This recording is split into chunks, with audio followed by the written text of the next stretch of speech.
Fantasy? Film. Bye! What'd you fucking say? Fantasy. Film! Fight! I still don't get it. Fantasy. Fight! We take the pick of the litter. We take it in turns. Someone's just gotta go first.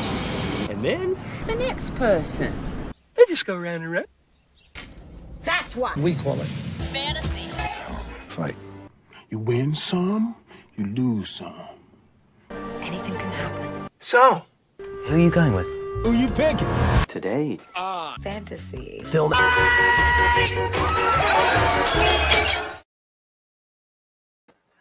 Ladies and gentlemen, welcome to episode number 73 of Fantasy Film Fights, the show where we take a random film topic and we draft it fantasy style. Beside me, as always, my co-host, Mr. Tony Hill. Tony, how you doing today, sir?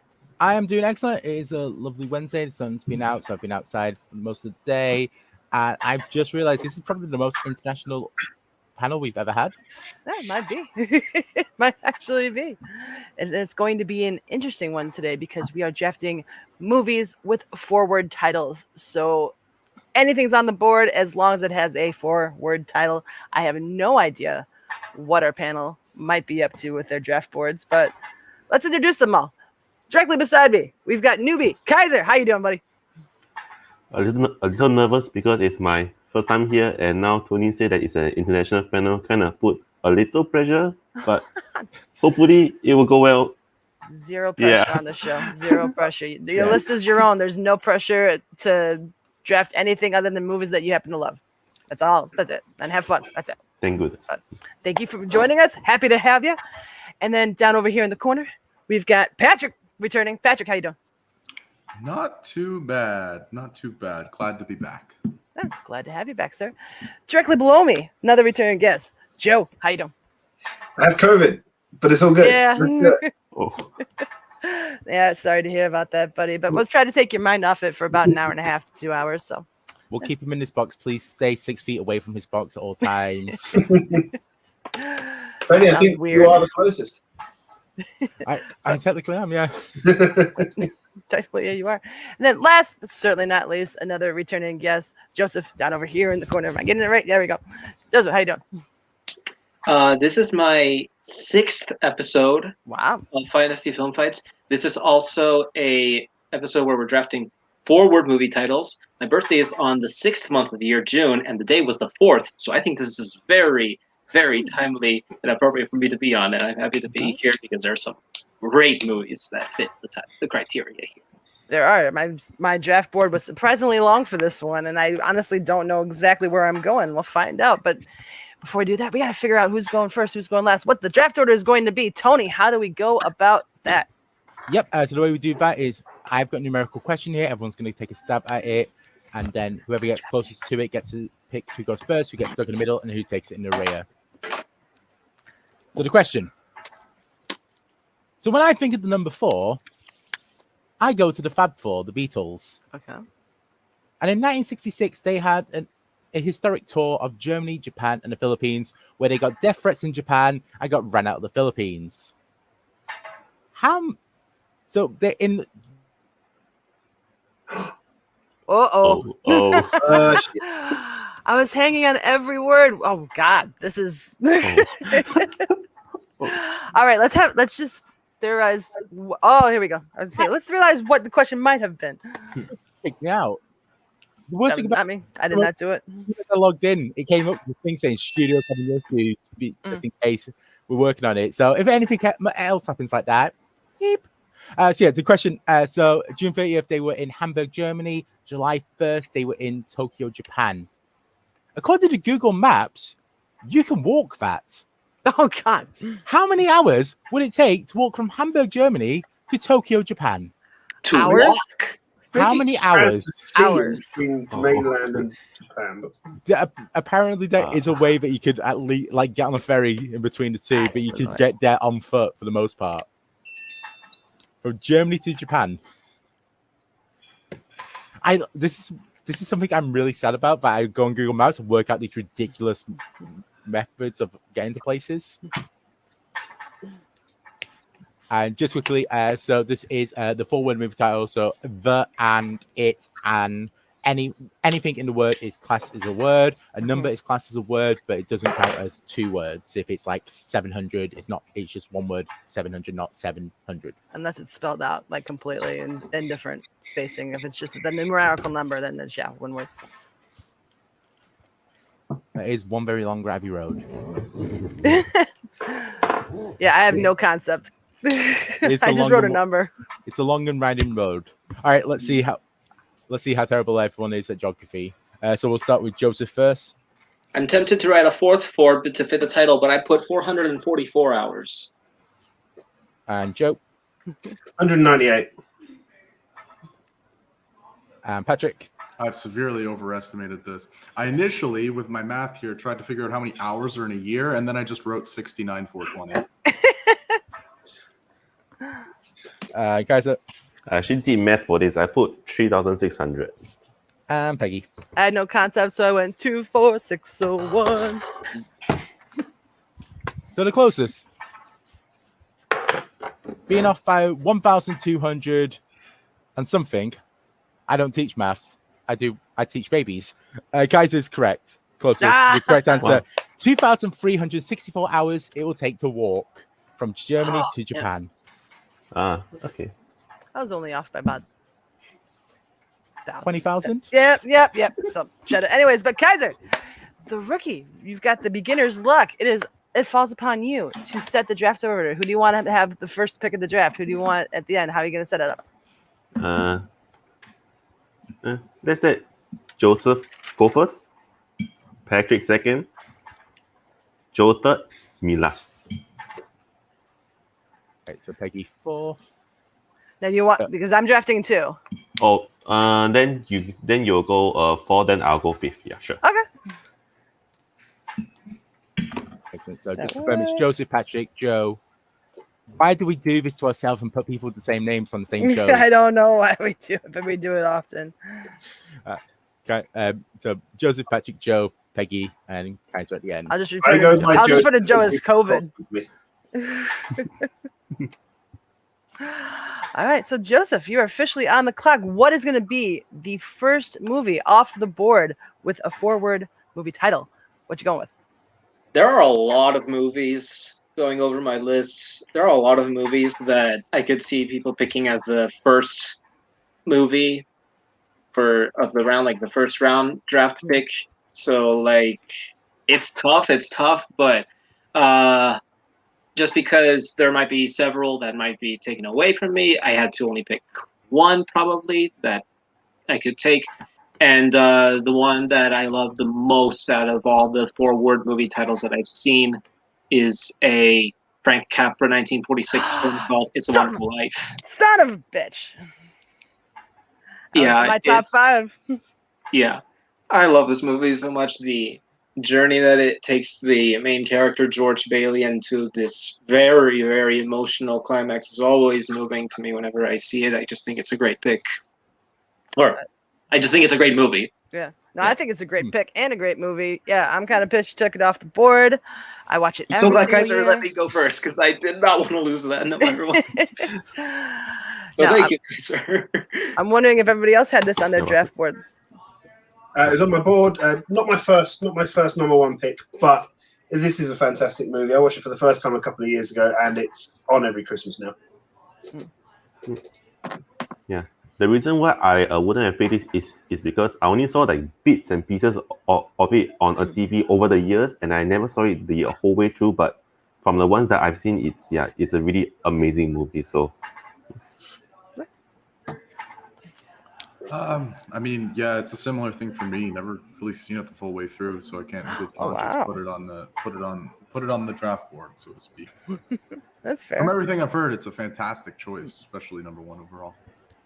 Yeah, I watched it for the first time last year because it really, the last few years, it's only really gotten over here. It's always been talked about. It's always the greatest Christmas film of all time because we get a lot of American stuff, but it never actually was available here unless you bought the DVD and stuff. Yeah. So I finally sat down and watched it, and I was going there. I was expecting, this is going to be overhyped tosh. This is going to be just like, they all say it's great, but it was actually kind of shit. It was just because it got shown on TV. A lot of people like it. There's quite a few of them that fit that description out there. Yeah, but no, this was a fantastic film. It very much deserves all the praise and love that it gets. Agreed. I was there just like I was sat there just like, oh yeah, come on, movie, impress me. Oh, yeah, you did. That's fair. All right, It's a Wonderful Life. First movie off the board. Patrick, you're up. So when I saw this topic, there was only really one movie to me that jumped out as sort of my first overall pick. I'm gonna buck a trend here and actually pick a movie that people have heard of. But yeah, it's one of the great genre-defining movies in terms of I don't think it's an unconventional thriller, but an electric couple of performances from its two leads, as well as one of the greatest supporting performances of all time from the inimitable Jason Robards taking All the President's Men. Like it's the tension that fills this movie throughout its entire runtime. It's impeccable what everyone in that cast is able to do. And I talk about Robards, and I love Robards so much in this role because everything and that tension, all it hinges on him and the decision that he has to make, Ben Bradley has to make. And without him, the movie doesn't hold together as this masterpiece that it does already. But even without him, it's still a fine movie. But right now, this is like it's impeccable. I don't want to say solely because of him, because Redford and Hoffman are equally are I don't want to say equals to Robards in this, but are just as great. And I mean, the whole story of Watergate, doing that movie so immediately after it happened as well. Mm-hmm. When you put it into context, it comes out in 76. Realistically, they're filming that late 75, and so it's still fresh in the mind. And I mean, it still holds up 45 years later, like as one of the greatest journalistic movies of all time. Yeah, I hadn't realized how soon after the whole Watergate scandal went down that movie was released. Kind of crazy if you think about it. If it was something like if they came out with a movie next year, the assault on the Capitol from all the Trump supporters, that'd be crazy. Just turn around time. Now, Joseph, I saw you have quite the reaction when he picked this movie. I'm guessing this was your next pick. This is in my top 50 of all time. So yeah, I would debate it with getting this, but yeah, I don't have any qualms with anybody picking it in the round one because it's a fantastic movie. Really, really solid movie and great acting from everybody. There's one actress, Jane Alexander, who has like literally maybe less than 10 minutes of screen time, but her scene is so good in it. I was gonna say something along the lines of that someone should always go with Rocky for a fantasy and film fights episode. Not that this is related to Rocky, but only that it competed for Best Picture the year that Rocky competed. So in a way, Patrick made sure that this pick still had something to do with Rocky. Fair. Now, Joe, did you have this on your draft board at all? I didn't even think of it, honestly. I didn't, but that is only for the reason that I have not seen All the President's Men yet. So I can't speak to it, but by all accounts, a fine pick. Cool.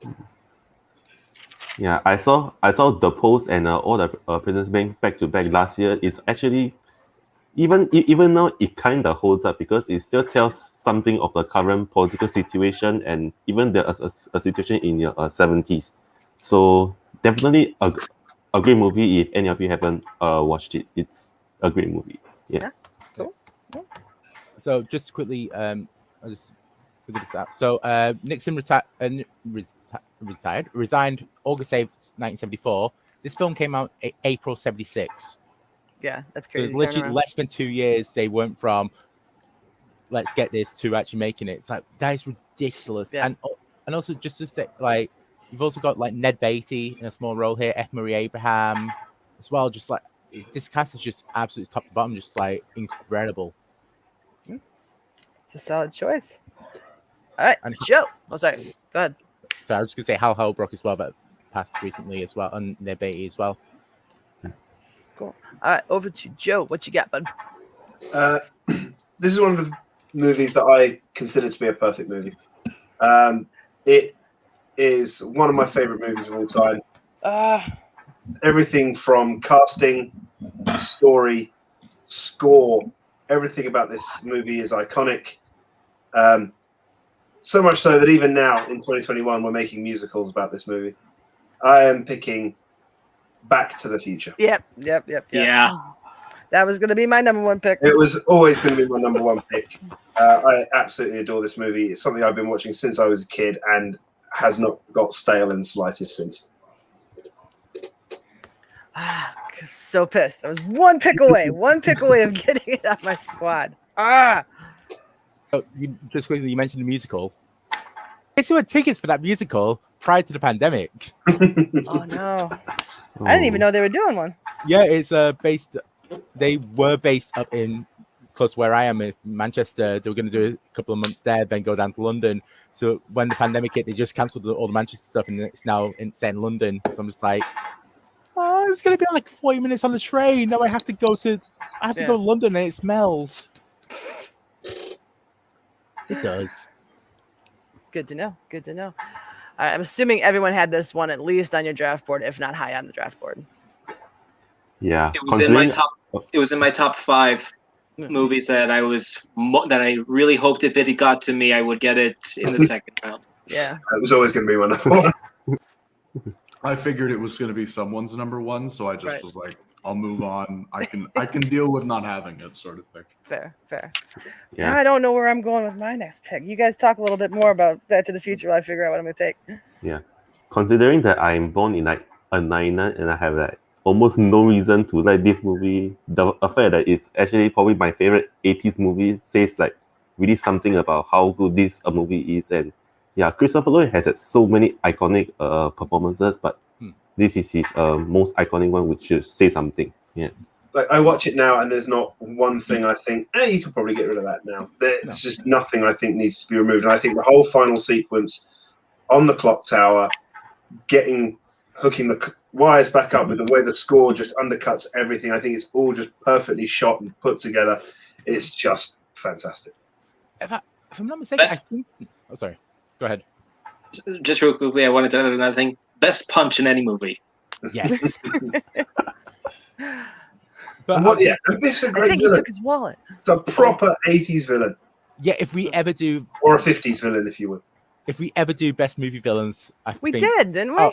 Oh yeah, that was like episode 2 or 3. That was one of the Best early movie- ones. And I think Biff was taken. Best movie jerks, Biff goes number 1.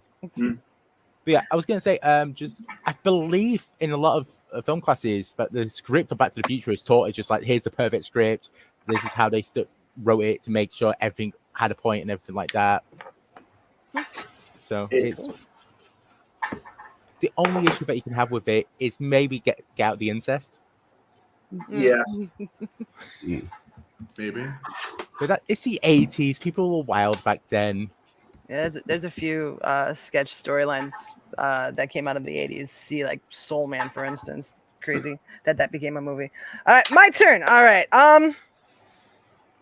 This would have been number 3 on my draft board, but I think my number 1 and my number 2, I don't think any of y'all are targeting, so I can keep those in my back pocket. I'm going to take one off the board that I think one of y'all might take away from me eventually. This movie was a very pleasant surprise when I saw it. I went into it not really expecting anything. I am not the biggest comic book type person, but when I saw Spider-Man Into the Spider-Verse, I loved it. It was such a good movie. So, and especially since Miles is wearing J's throughout the entire thing. I'm taking Spider-Man Into the Spider-Verse with my first overall pick. I'm curious, did any of you guys have this on your board at all, or did I just assume? I had this like as a question mark because I was like, will they accept hyphenated words? I mean, if you put in Spider-Man Into the Spider-Verse with the hyphens in Spider-Man and Spider-Verse, Microsoft Word includes it as 4 words. I'm like, yeah, I guess so. Why not? Yeah, it's a great pick. It was yeah, it was. It's my show. I'm allowing it. It was our show. Sorry, our really fantastic theater experience as well. Yeah, it's. I didn't get to see it in theater, sadly.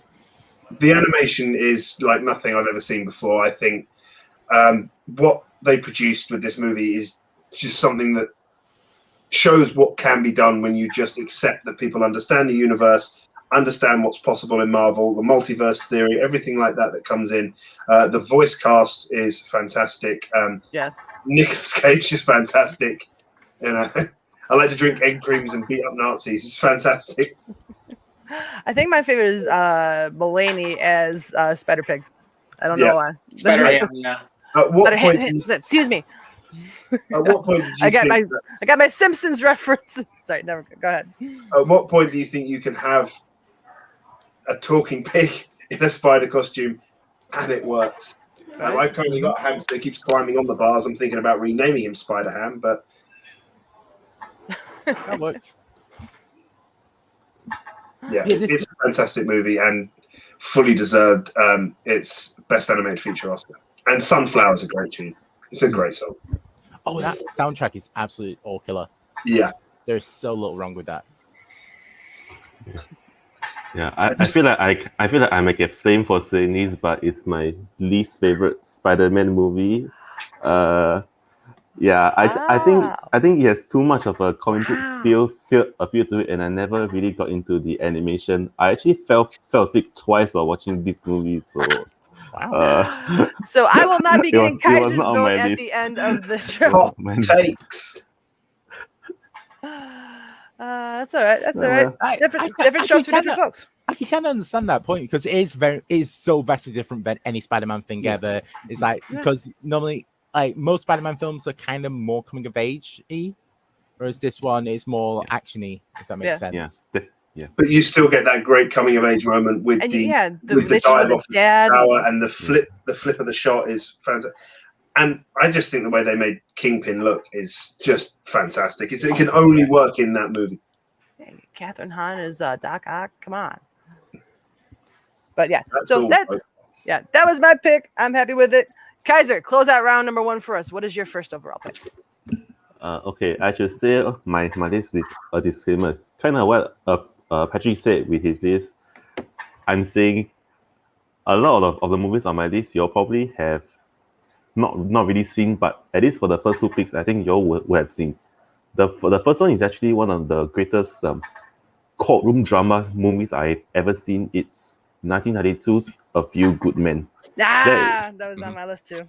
That's as someone who served briefly in the military for about 2 years, this movie just struck a chord in me when I first saw it last year, and everyone talks about the great trial scene between Nicholson and Cruz at the end, but I found the trial prep process equally as engaging, and the performances from Kevin Bacon, Kiefer Sutherland,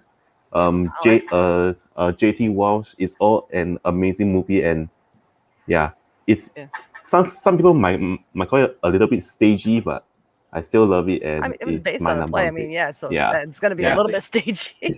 Yeah. But yeah, I think Kevin Pollak's one of the unsung heroes in that movie. His characters, he knocks that one out of the park. But anybody else besides me have this one on their board? Yeah, I think one thing Kaiser said about that final exchange between Nicholson and Cruz is phenomenal. But he's absolutely right in that the build up to it is also so fantastic that it does earn that big showpiece finale. And I think it's a fantastic movie. But it is that final exchange that sticks with you more than anything. Yeah, and then the one guy was like, "What did we do? We did nothing wrong." He's like, "Yeah, we did. We should have stuck up for but gets it every time." Yeah. I love that scene where Tom Cruise's character asks the soldier, "Where's the mess hall? You mean you haven't had a meal this whole time?" I just love that counterpoint that he brings up against Kevin Bacon's character. It does feel like the most Aaron Sorkin-y script there has been, and it just works so perfectly for this. Like some of his other stuff, like Molly's Game, for example, doesn't really work that well. But if you can manage just like that, encapsulates just the perfectness of what Sorkin can do when he's not writing about President Bartlett or Santos. Don't forget President Santos. Spoilers. Shit. I hope you guys have all seen The West Wing. All right. If you haven't, just forget I said that. But that brings us to the end of round number 1. For those of you who joined us late, Tony's going to give a little recap of how round 1 went down. Absolutely. I just need to share my screen again because it kicked me Oh, out. no. Took it out. There we are. All right. So Joseph went first this round. He went with It's a Wonderful Life. Patrick went second with All the President's Men. Joe went third with Back to the Future. Peggy Gubbins, the comic book aficionado, the animation queen. I like the MCU. I know some IG fucking movies. Just get off my case. Just 'cause it's not my first genre go-to. It's just my favorite thing in recent times. Spider-Man. I'm being strategic, Tony. And guys, last pick of this first round, A Few Good Men. All right, round 2. Ding, here we go. Kaiser, you're up. What you got? Okay, this next pick will be a little bit controversial, but this is one of the first classic movies that I ever saw. It's a Best Picture winner. It's 1939's Gone with the Wind. Okay. Yeah, this movie is very long and there's definitely like so many problems with it that we don't really need to get to here because we'll be here like all day. But what stayed with me with this movie was it has probably the single greatest movie performance of all time from Vivian Lee as Scarlett O'Hara. It's like you feel so many things for her character. Like you feel pity, you admire her in some ways, and yeah, you just feel so many things for her. And I think a lot of people will have like deep problems with this movie, but at least I think they can appreciate the historical significance and the performances in this movie. Yeah. I feel you on that. I dig the costumes. I remember I wanted to wear a hoop skirt for a while when I first saw it. I don't know. Curious. Yeah. Can't say the same. I figured I might be the only one on this. But you never know. Yeah. You never know this, pal. We don't know what you're wearing from the waist down, lads. True. If anything at all. Did anyone have this one on their board? I did not. No, I did not. No. That's all right. I don't think I'll ever watch this movie. It's too damn long. Like I'm not going to sit down and invest that much time. Yeah, it's one of those ones that sits on my list of maybe you should watch this and then look at the runtime. I made an exception for Lawrence of Arabia because Oh yeah, yes. Oh. And that was worth it. But I'll need to see. I'll need a little bit more before I find myself 3.5. Like maybe on a dare if you lose a bet or something. I saw this movie once because I read the book in high school, and the book is also really long. It's over 1,000 pages. Oh, jeez. And I got it in. I was able to read it in like a month and a half, and then I watched the movie. It's a really well done adaptation of the book in terms of the scope of the story and all the twists and turns it takes, and the tragedy of the characters. Burning in Atlanta looked pretty damn realistic. Yeah. That time. I liked it the one time I saw it. I've just never gone back to it, but I can see people really liking it and being very taken aback by the art and the direction of the movie because it really is fantastic. I thought it was Yankees and Terra. Well, I can't think about that now. I only know that because of a rom-com that quotes it. Anywho. That's crazy, Scott. Wow. Scott's grandmother is a speed reader. Damn. That's insane. Yeah, All right. I need to watch. I know I need to watch Gone with the Wind. It's one of those movies where you, as a movie fan, you have to sit down and watch it and give it its due because of its history. But it's just on that Schindler's List for me of just like I'm never in the mood where I want to go. I want to watch a 3.5 hour epic about the American Civil War. That's it. I'd rather watch Band of Brothers or something. But that's just me. All right. Kaiser takes Gone with the Wind. Oh, shit. It's back to me now. Fuck. All right. So just easy. This would have been my number 1 overall pick. And I think everyone would lose their minds if I didn't actually pick this one. When Harry Met Sally would have been my number 1 pick. But I didn't think any of you guys would even be looking at that one. But it is my favorite rom-com of all time. Possibly my favorite movie, depending on my mood that day. But yeah, it's one of those movies where it's a warm blanket. Anytime I put it on, I can put it on any point in time in that movie and watch it. I adore Meg Ryan and Billy Crystal, much to the dismay of Christy V, because she doesn't buy the relationship at all. If you ever hear her talk about it, it's interesting. But yeah, just curious that any of you guys have When Harry Met Sally on your draft board at all. It is. No? It is on my list. I do really enjoy the movie. It wasn't in my top 5. It was one that would have had some of my other ones gone. I probably would have put on there towards the end. But I love it, and obviously part of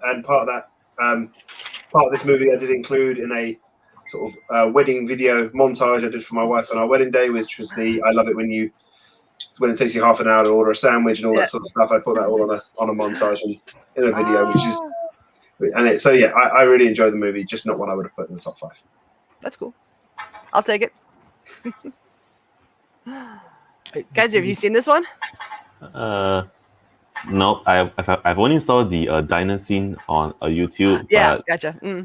But never saw it through the whole way through. But from what I see, it's a movie I should probably check out. Yeah. If you're in the mood for a rom-com, I recommend you do that one. Well, directed by your first round pick, guys, of Rob Reiner. In that, that period of time where he just hit everything out of the park. Then the mid-90s came and it was like a North happened. Yeah, it's like, he made North. Yeah.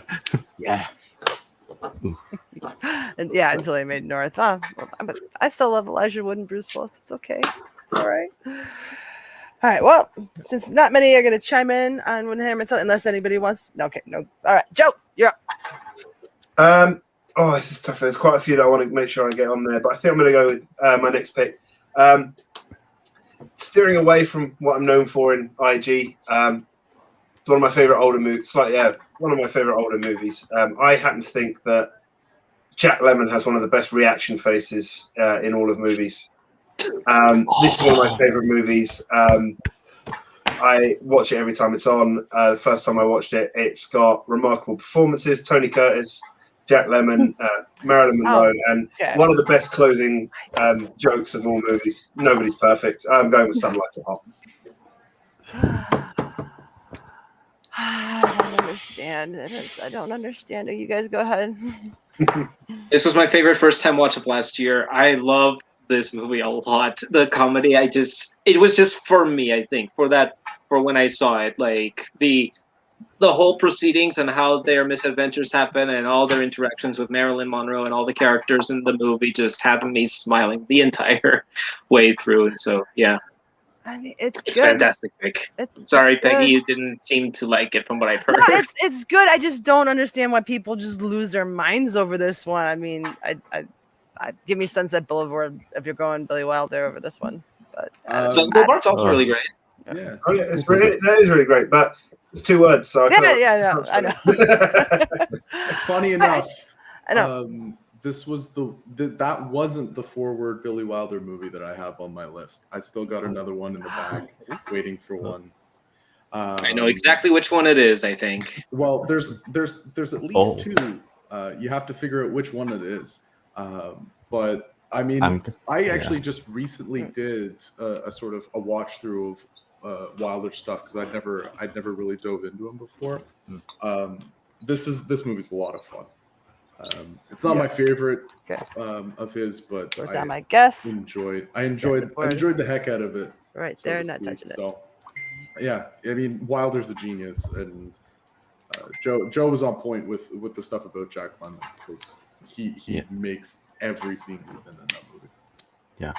I think I watched this on a recommendation from Dan Morrill. He was doing his movie club, and he said, "I'm doing Billy Wilder movies," and it was this. I think it was The Apartment and Sunset Boulevard, and I watched all 3, and it's just so enjoyable. Everything from the performances, the jokes in it, and the story surrounding it. It's just an enjoyable movie. I think the last time it was one of my top first time watches the year I watched it as well, and I still will put it on to this day. Yeah, I watched this movie and a Tootsie back to back, and both are incredibly funny. And I watched it in a one night, and that night I laughed a lot. That's a great double feature. Yeah. For the record, I don't hate the movie. I like the movie. I just don't understand. Peggy Gubbins hates Billy Wilder, confirmed. I don't. I think that and The Apartment are over are way overrated. But yeah, that's just my Oh, weird. That's a no-go. That's a no-go. Now I know Just what me. Patrick's talking about as what Me, Irma other LaDouche, really that's what fine. other movie could fit this criteria.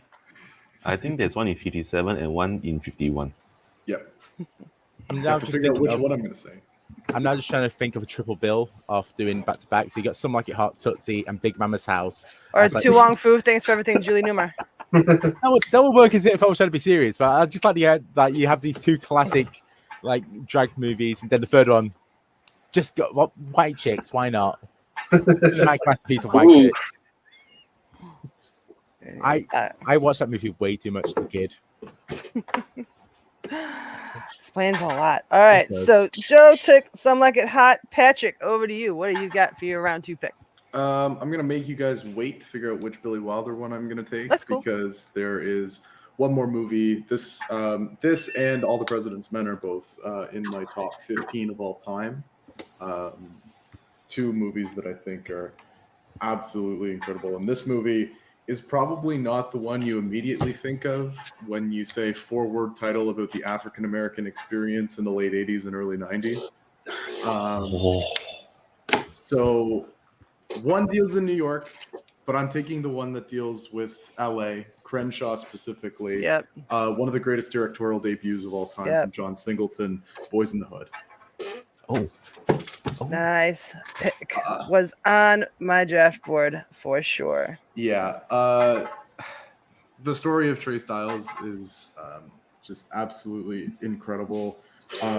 I've sort of become attached to this period through my own sort of studies as well. Like I was a history major, and one of my final like university essays was looking at Los Angeles specifically. And I mean, yeah, as Rue brings up, that whole scene with Ricky is one of the saddest things I've ever seen on film. Furious's speech about sort of being able to own yourself, and being I don't even know how to say it, but being autonomous is so important, and it so encapsulates sort of how the African American experience is, even in that scene when you have the different groups coming in and saying, well, no, we can't act like this.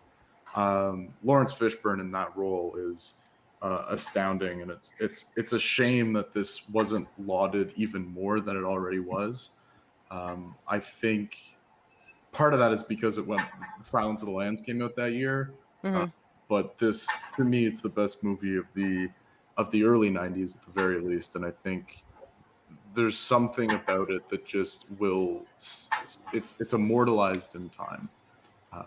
That's fair. There's no challenging it, except for the other movie that I didn't mention because Yeah, no, excellent pick. I remember when this movie came out, dating myself now, I made my mom get me those little the balls that Lawrence Fishburne sits there and spins in his hand.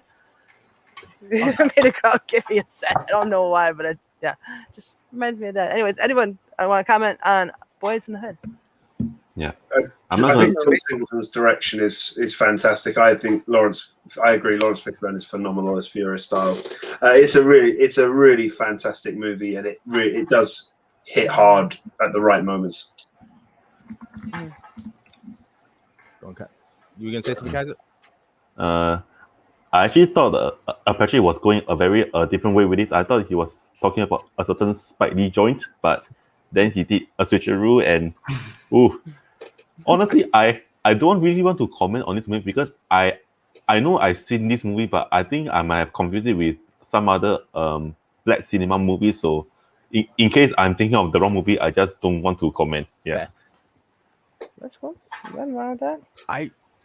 I watched this one after watching a lot of Ice Cube's comedies. So I always just assumed that he was a comedic actor. He just went straight into comedies. He did like the 21 Jump Streets, he did the Friday Barbershops, all these. And then it was just so I went. Boy's completely different. Yeah, I went to this film expecting it to be a bit more like him being like the comedic relief. I was just like, holy shit, this is really dark. This is excellent. Like we've mentioned that there's another film that's in the same pantheon at the same time period and stuff. I prefer this one way more than the other one, and it's it's a shame that John Singleton, that Poetic Justice, John Singleton's second film, is actually really good. It just didn't get any praise at the time because it was a bit. Higher Learning? No, wasn't it Poetic Justice, then Higher Learning? Or am I an idiot? Sorry. But both of them are quite good, and just neither of them really got the attention or love that the first one did.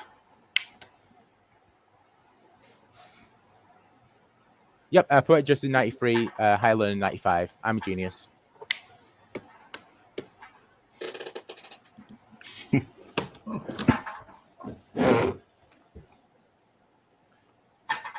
Hello? I think Peggy might be muted. Can you see me? Everyone might be muted. Can anyone hear?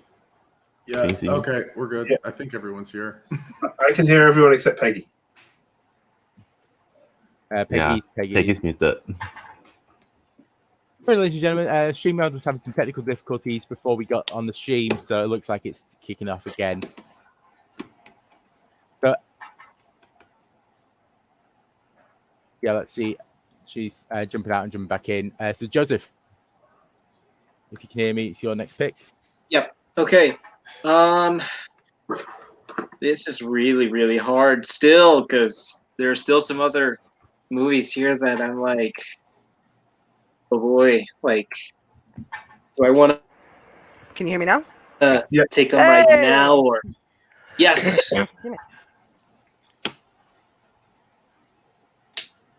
Oh dear. All right. So I started out my draft about how It's a Wonderful Life for George Bailey and his family. So I'm going to go a different route and how quite depressing it was for Michael Corleone in The Godfather Part 2, where he really just embraces his mafia life at the expense of his relationship with his family, with his wife, his brother, and it's just very dark to see how that contrasts alongside Vito Corleone, played by Robert De Niro, in a flashback interwoven storyline where both characters are shown in that movie, and it's a very, very, very well told movie that I think should be seen at least once because it's a very powerfully told movie. Still haven't seen the Godfather Trilogy. Men, go ahead. I've only seen the first one. It's just one of those things that I put off. Like, I appreciate the first one, but I don't like actively enjoy it, so to speak. I understand what makes it great, and I understand what Coppola did with it, but I never had the urge to follow up on this. And so to me, and again, movies with that long of a runtime I always have difficulty jumping into them. It's a personal thing that I have. I've always said an ideal movie is somewhere between 105 and 120 minutes. Because I think sometimes things get too bogged down in the details. And I mean, it's something that I eventually will have to see because it's the Godfather Part 2, right? But yeah, it's just one of those things that's sort of passed me by over the years. I love The Godfather and The Godfather Part 2, and like you said, I think the juxtaposition between Michael Corleone's story and young Vito's story is fantastic. It's a very small issue I have with it. I love De Niro's performance and the story of young Vito so much that to me, that's all I want to watch in the movie. And as much as I love Michael Corleone's story, I just want as much De Niro as possible. And I think for me, it slightly distracts from Michael Corleone's story, which is why I prefer The Godfather to Part 2. But either way, it's a phenomenal movie. Yeah. I feel it's on Peacock right now. If people else want to check it out. Nice. So, isn't there a movie based on the making of The Godfather coming out soon, or like a TV show? I think it's a TV show. Yeah. Sorry, we all cut you off, guys. So what were you trying to say, mate? Yeah, I think I own this a movie on like 3 separate DVDs, and yeah, I've seen this quite a few times over the years. And one thing that I've always discovered going back was the supporting performances, especially from the females, they never get really mentioned enough. Like I think Diane Keaton and Tadesha are both incredibly great in both The Godfather and The Godfather Part 2, and yeah, even the supporting ones like Robert Duvall, John Cazale. Yeah, it's like as much praise as De Niro and Pacino gets deservedly. I think the supporting performances are just as good and makes the movie just as engaging. Yeah. And a solid close to round number 2. The vote on the poll is going to be impossible. That's going to be crazy. All right, Tony, recap. Please. Absolutely. All right. So Kaiser went first this round. He went with Gone with the Wind. Peggy, you went second with When Harry Met Sally. Joe went third with Some Like It Hot. Patrick went with Boys in the Hood. And Joseph went with The Godfather Part 2. And then we swing back around to Joseph again. Third round pick. What you got? I don't know. Yeah, well, I want to take 2 more movies, but I'll give you like 30 seconds to think about it, because I'll just quickly do some plugs here and just quickly say the rest of the month, 21st we are doing teen movies, 28th we are doing the work of Steven Spielberg. So if you're interested in either, I'll put the sign up sheet in the comments now. Sign up and have a go. All are welcome. Blah blah blah blah blah. And have a go. I need to start watching teen movies again. Did he buy you enough time, Joseph? there are 2 movies that I have in mind, and they're very different from each other too.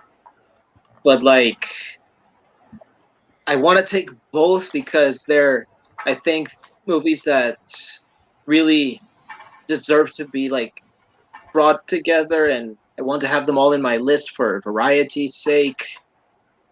Oh my gosh, this is hard. This is so hard.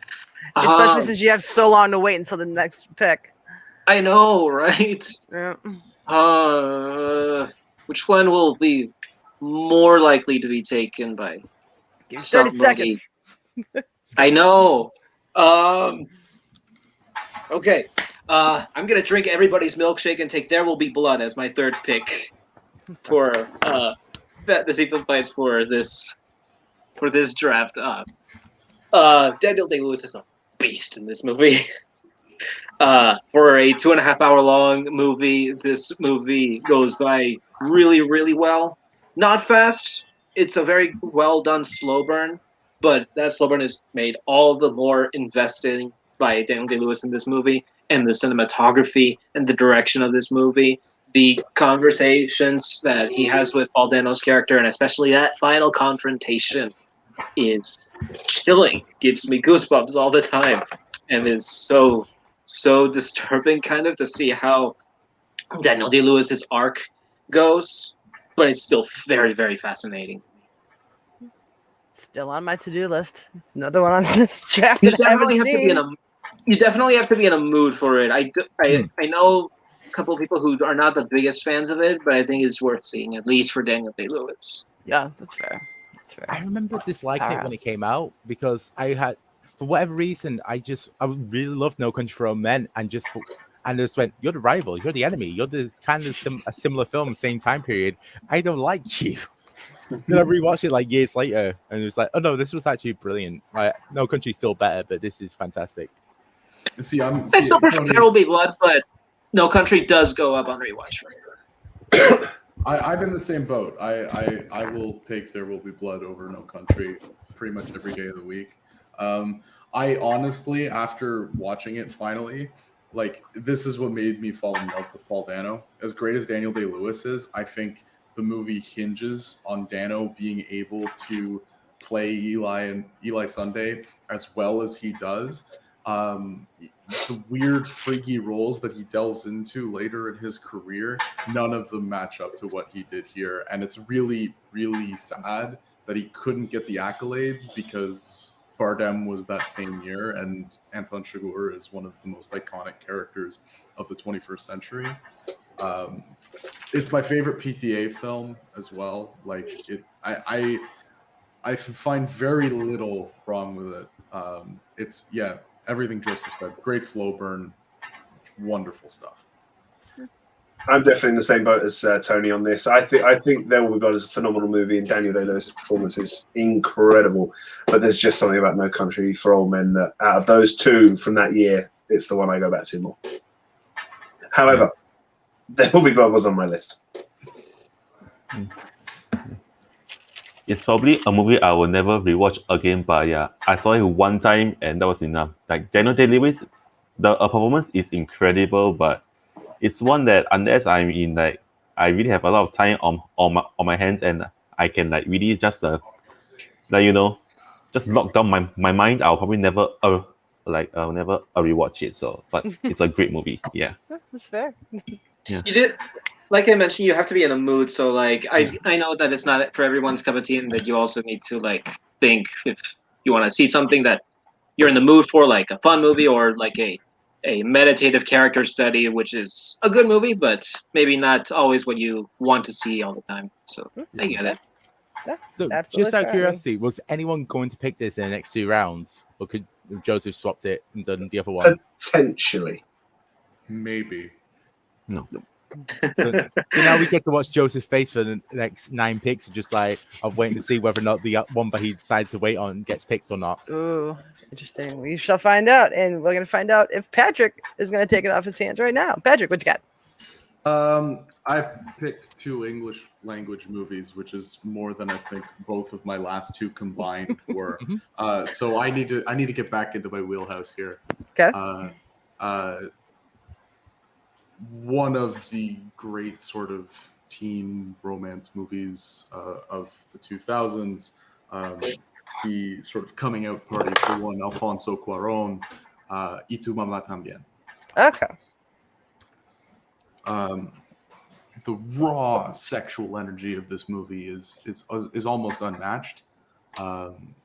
Diego Luna and why can I never remember his name?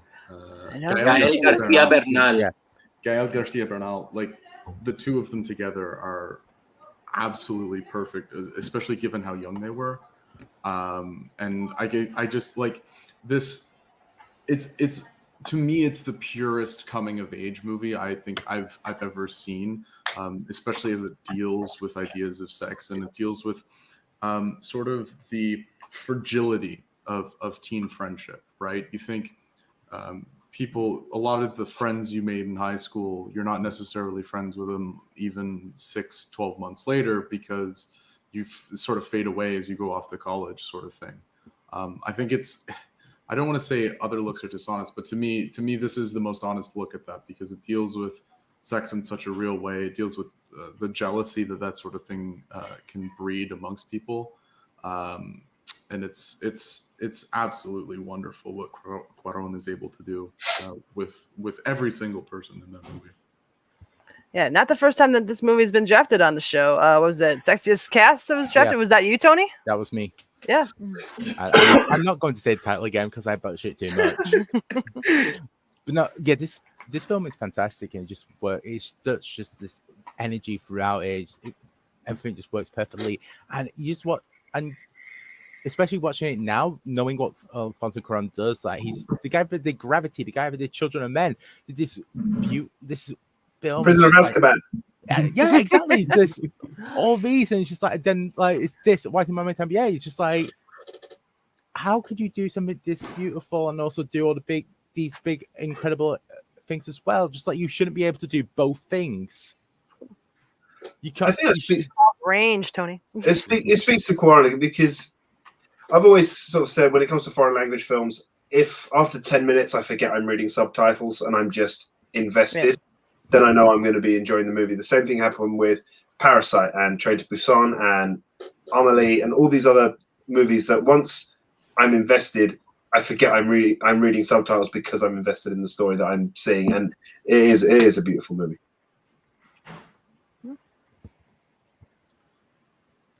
Kaiser, you're muted. You pulled a Peggy. Oh. Yeah. Stop trying to be like that, bud. Yeah. I don't think this movie is available to stream over here. I live in Singapore, by the way. So, but if it's streaming or if it's available in a library, I'll definitely give it a watch. Yeah. Definitely. For sure. Okay. Joe, what you got up your sleeve? Oh, there's so many I want to speak about. There's one worried might get picked, but you know what? I'm going to pick one that, is a personal favorite of mine. If I'm known for anything in this sort of community, it's IG movies, it's James Bond movies, and it's the Cornetto Trilogy. And this movie exploded Edgar Wright onto the scene. Everyone sort of gushed at the trailer for it, last night in Soho, and it looks like it's going to be another incredible, definitely not like the others sort of movie. And I think Shaun of the Dead is a phenomenal movie. It takes out the zombie genre in a way that we've not really seen before. There's been a lot of spoof movies, and this is one of the best spoof movies. It's got great story. It's incredibly memorable. It's quotable. Everything about this movie, and we got the first sort of pairing, the big screen pairing for Simon Pegg and Nick Frost. The supporting cast is fantastic, from Peter Serafinovich, Dylan Moran, Lucy Davis. Everyone has their roles perfectly. It's a fantastic movie, but dogs can look up. Tony, I know you like this movie. You always talk about the Cornetto Trilogy. I do. This is one. There's often all these like, what's the greatest British comedy of all time? It always goes like the Monty Python 2 or 1 and 2. This one has pretty much been cemented as the third one. Yeah, 100% agree. It just everything about it works so perfectly. Just the cast, like they got everything from the TV show Space and just were able to make it on a bigger budget. And that worked so perfectly. The characters that they introduced into it just all were just synonymous and amazing straight off the bat. It's like, I don't think you can hate Ed. And again, it's in the same vein as Back to the Future. When I watch it, there's not anything I think needs to be removed from this movie because it doesn't work. Everything, as the story continues, everything just works with the world they create, the story they're trying to tell. I just think it's something that comes in there perfect because there's nothing I want to take out.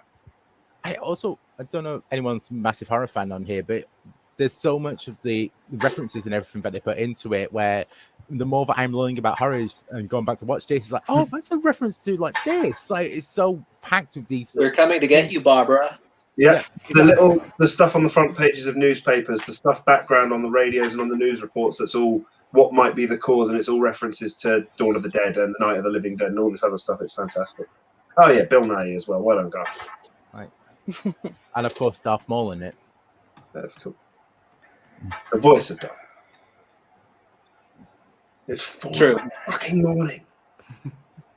And one of those movies that's become very memeable. Oh yeah. It's one of the most quotable films. Wait. Anyone got anything to say apart from the British people? I'm generally pretty indifferent to Edgar Wright as a director. Like, I think his comedy is fine, and his comedy is all very action oriented. But besides Scott Pilgrim, I'm 50-50 on all his movies. I hated Baby Driver, so yeah. But otherwise, yeah. Thank God. I'm like, it's fine. I like Shaun of the Dead enough, but it's certainly not in my top 50 or anything like that. Yeah. Okay. Yeah, I prefer Hot Fuzz to Shaun of the Dead. I think Shaun of the Dead is good, but I think Hot Fuzz just it ramps it up, and I think maybe me not really being a horror fan, the subtleties of it are something that probably have passed me by in terms of everything that it brings. Much like Kaiser, largely I'm indifferent to Edgar Wright stuff. Hot Fuzz is great. This is pretty good. At the end of the Cornetto Trilogy, At World's End is fine. Like I said, hate Baby Driver with a passion. And Scott Pilgrim is, I'll side with certain parts of the community here, one of the most overrated movies of the century. I'm tepid for Last Night in Soho because I love Thomasin McKenzie and I love Anya Taylor-Joy, but just my sort of relationship with Edgar Wright is it's pushing me away a little, but I hope I'm wrong. I hope it's great. And no one wants to see a bad movie, so no, exactly.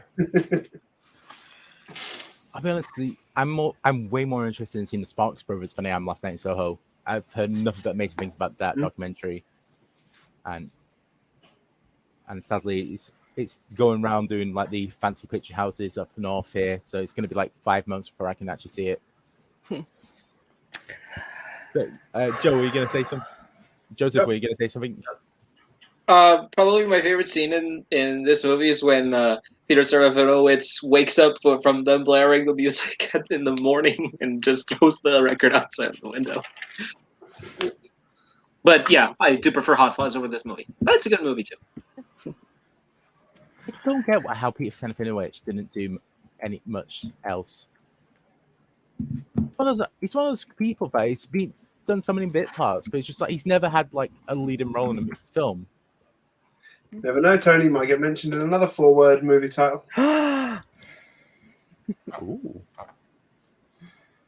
The Phantom Menace. All right, so over to me now, huh? Okay, so I'm looking at your guys' squads, and it's very balanced. You guys have very balanced teams right now. No one's like leaning any with like certain like genre. I'm about to ruin that trend, but I think everyone saw that one coming. I'm going The Devil Wears Prada. I mean, it's red. It's on the wall. I can't not pick it. It's one of my favorite movies. I think it's one of Meryl Streep's best performances of all time. Maybe am I biased because it's a rom-com? Maybe a little bit, but I digress. It's a fantastic movie, whether it be rom-com or not. Stanley Tucci knocks it out of the park in this one. Everyone knows I'm hashtag Tucci Gang. Yeah, it's a solid movie. Another one I can just throw it on. Like right now, I'm happy. If I was stranded on an island and I only had the movies that I'm drafting right now to choose from, I'd be a happy camper. So, but here's the thing: I don't think anyone had this one on their list, or is somebody going to surprise me? Nope. Yeah, figured as much. That's all right. As long as you guys have at least seen it, right? I have seen it. No. Yeah. Oh, okay. If there's a certain group of actors that if I see they're in something, I will check it out. Streep is one of them. Tucci is definitely one of them. And Blunt is definitely one of them. I think the movie's fantastic. And just aside from being a fantastic movie, it gave us one of the greatest Schmodown moments we've ever had. It's not blue, it's cerulean, motherfuckers. It's been too long since I've seen it. Like I fair. think it's been like 6 or 7 years probably. Yeah. So I can't really comment on it. There's just like nothing. I can't recall any part of the movie right No now. worries. It's okay. Have you seen Cruella from earlier this year? No, Then you've rewatched The Devil Wears Prada. I haven't seen Corleone yet, so It's ridiculous how much of like The Devil Wears Prada that movie steals from. well, cool. I'll probably enjoy Cruella too then. Not that I would. I mean, it's Emma Stone. You know how much I love Emma Stone. So. A couple of weeks ago, my parents and I saw another Meryl Streep movie, Julie and Julia, which we enjoyed enough. It was entertaining. Stanley Tucci too. Yeah, exactly. They brought that up. But my dad was looking up some more information about the movie and Meryl Streep and some of the other people involved. And apparently this was the last movie, Devil Wears Prada, where Meryl Streep said that she got involved in method acting because she thought that doing the mindset of the character was very depressing and very it took a toll on her. So she stayed away from that type of characters to star as. So Yeah. I thought that was interesting. And I do agree that she is really, really great in that movie. Yeah. But I thought that was an interesting fact to learn about that from what my dad looked up. Yeah, did not know that. All right, cool. Well, I'm happy with my squad, even though it's not very diverse. And yeah, I drafted Spider-Man early because I figured one of you guys would take it, and the rest of my team would be safe and sound. So, all right, Kaiser, you're up. Okay, now shit. Okay, I think I'll throw this movie out there. It's a great movie. It's actually only 61 minutes. It's an anime film. It's called 5 centimeters per second. It's one of the greatest movies I've ever seen over the past year. It's the great thing about this director Makoto Shinkai is that he's like a modern Miyazaki in all the good ways. Like anything that he shoots is just beautiful. Like there's a lot of a scenery in this movie. Like there's a scenery of the galaxy, there is a scenery of the city, and even like when he's like shooting shots, like shooting a vending machine and shooting a McDonald's meal, it just looks amazing. And the story in this shortish movie, it's so moving and it's heartbreaking, and you really feel for the characters in this movie. So if anyone hasn't seen this movie, you should really check it out. It's absolutely amazing. Yeah. Yeah, I've not heard of this one. Anyone? I've heard of it. Have not seen it. Yeah, it's one of those things that, especially because of your name, I've sort of like become more aware of who Shinkai is and what he does. And if your name is any indication of what he's able to do in terms of style and cinematography within an animated world, then this is going to be, if not a phenomenal film, at least something pretty beautiful to look at. Oh yeah. I need to watch more anime. Yeah, me too. It's always been a thing of just like the only anime that I really watched was as a kid, like Dragon Ball Z and that sort of stuff. So like that's just how I always assumed it would be. My Neighbor Totoro. I only watched that recently, and fuck Totoro. Catbus is true hero. Spirited Away. Good stuff. But no, this one looks really interesting. Kaiser's rage quit. Either that, or he's gonna bring out. Oh, nice. No, I love the movie. It's just he's not the hero. Catbus is the hero of that film. I've had this argument many times. Catbus is the true hero. He's the one that deserves all the praise and all the merchandise. Totoro is just fat and lazy. Nothing wrong with that, Tony. I know. But, I was going to say just quickly here. So if in 2010, Trains magazine put 5 centimeters per second as the 45th greatest train film of all time. So if you're interested in trains, apparently you can watch 44 of the movies, but this one's apparently 45th best. As long as Polar Express is not ahead of it, I'm going to say that the list is legit. The movie is terrifying. So, Strangers on a Train. Train to Busan. Train to Busan. Well, no, that list predates Train to Busan coming out, so that won't be on there. Oh, fair. French Connection would count. Snowpiercer. Murder on the Orient Express. No, the train. Orient Express. Yeah. Just throwing out train movies now. Planes, trains, and automobiles. Probably. Fair, yeah. Source code. All right. And around Leading 3. Column 1, 2, 3. Tony, if you could do a recap. I think you're muted, buddy. I'm not. Oh, I thought you were saying something. My bad. No, I was just going to take a drink, but then you were about to say. So I can take a drink now. Right, Oh yeah, Garth mentions Throw Mama from the Train and Train Spotting. That's right. Train Spot. Very little to do with trains in that movie. I know. Money Train. Wesley Snipes. Woody Harrelson. Money Plane. Well, you know the story about Oasis and Train Spotting. Mm-mm. So the thing was that Oasis were the biggest rich band of all time of the moment. They were told, Danny Boyle wants to use your music in a film called Train Spotting. They said, no, fuck that. We don't want our music associated with watching trains. That soundtrack went on to be a massive hit in the US. It would have really helped their career to be more than just Wonderwall. And like Blur got a ton of publicity instead. They had Champagne Supernova. They had a few hits out there. I mean, they're okay. Yeah. I need there's a reason why I like you, Peggy. All right, round 3. So Joseph went versus round. He went with There Will Be Blood. Patrick went with the Spanish Alfonso Cuarón film. Y tu mama también. There you go. Thank you. Joe went with Shaun of the Dead. Peggy went with the Voice Prada. And Kaiser went with the 5 centimeters per second. All right, back over to Kaiser to begin round number 4. What you got? I don't know how this movie has made it this far, but especially considering Joe is here. But, well, it's a movie from 1980 that I think everyone has seen. It's The Empire Strikes Back. Nice. I'm kind of surprised no one has picked this yet, but yeah, it's one of the best movie sequels of all time. Obviously, like, okay, the acting in the original Star Wars could be a little hokey, but they definitely did much better in The Empire Strikes Back, and the story is much better. The story is much better. The fight scenes are more polished and more fun, and even though there is no Death Star in this movie, the stakes, especially the emotional stakes, is definitely feels much higher than in the first movie. So yeah, I'm actually very surprised no one has brought this up yet. Yeah.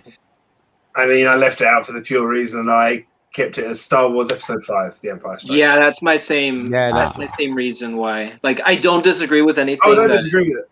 But yeah, also, my favorite Star Wars movie is Return of the Jedi, which would also count, but I just think the final battle scene in that movie, it's a perfect, the counteraction of the 3 different scenes on Endor, in space, and between Luke and Vader, especially when Luke just goes over to the dark side for that final fight, realizes what he's done, throws his lightsaber down. I just think that is the perfect end to that trilogy, and I don't care there's dancing teddy bears. I love it. So we should allow it, Tony? I am just double checking to make sure that it was called The Empire Strikes Back and not. I think when it was originally released, I'm pretty sure it was called The Empire Strikes Back. It's just that when the prequels got released, and then special edition that became the special editions came out, then they got like titled Star Wars Episode 5 with that. Double checking. So looking at it, Rotten Tomatoes has it as The Empire Strikes Back as its first title. IMDb does the same. So we'll all right, I'll put a little. Yeah, I'll clarify before everyone in the comments on the poll goes ballistic. But that is the only reason I left it out. But yeah, no, I'm. That is an 8-word movie title. I'm Team Yub Nub. I like Jedi. So if we're going for the first trilogy. But that being said, The Empire Strikes Back is a phenomenal movie. One of the greatest twists that is still, taken and used and referenced at all stages. The score is phenomenal. Carrie Fisher and Harrison Ford's performances are amazing, and it goes Yoda as well. And Frank Oz is just incredible. It's a pretty good film. It's a pretty good sequel. It's the most depressing of the endings, and that works so perfectly. Probably why people say that Revenge of the Sith is the best prequel as well. Depressing ending. Yeah. And just in case anyone is wanting more Star Wars talk, Digesting the Force every Friday on the Digestion Cinema feed. They're not on this week because both of them are on vacation. However, the final episode will be next Friday, The Rise of Skywalker, with Molly and Alex Damon from Star Wars Explain. Hey, I did one of those. You did. You were the first. And the best. I still wanted Return of the Jedi. This movie, the twist, like Joe mentioned, is legendary, but I also kind of hate it just because of the number of copycats that have been using that twist for many movies after that. That it's kind of annoying that a lot of movies resort to this twist for the sake of having a twist. But that said, it started it, so it gets more praise from me.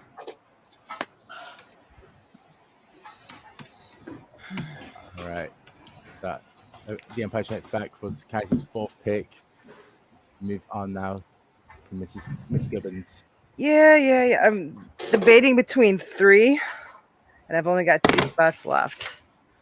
I'm not afraid of any of you guys picking them, but I just don't know which ones I want to pick. Oh, hang on a second. Okay, yeah. I think I'm gonna get another Paul Dano movie on the board here. Most people don't immediately think of Paul Dano when they think of this movie, but he is in the movie and a pretty significant side character for it. I think this is going to go down as one of the better comedies of the 2000s. It's got an all-star cast. It's got a fantastic soundtrack. It's got pretty much anything you could want in a movie, in a rom-com, comedy, whatever you want to classify it as. I am going to take The Girl Next Door. Ooh. Yeah, surprise pick, I'm sure, but it is one of my favorite comedies of the aughts, if you will. And I think it'll go down as a classic as more people become aware of it because, yeah, it's just I don't know. I just want to make special note that the soundtrack is banging on this one. But I just don't know if anyone else has such a high opinion of this one as I do. So I'm assuming this is not on draft boards for you gentlemen. I think I've only seen A Boy Next Door from Jennifer Lopez, and very different movie. So yeah, maybe what I should watch, I guess, but haven't seen it. Neither. Yeah, shut up, Jake. Yeah. Hey, I love this movie, and I could have picked others, but you know what? I just wanted to throw a little love to this one. I remember this movie being on all the time on BBC, like in the mid 2000s. It's such a fun film. It's just dumb fun. Exactly. It's like it's like a better version of American Pie.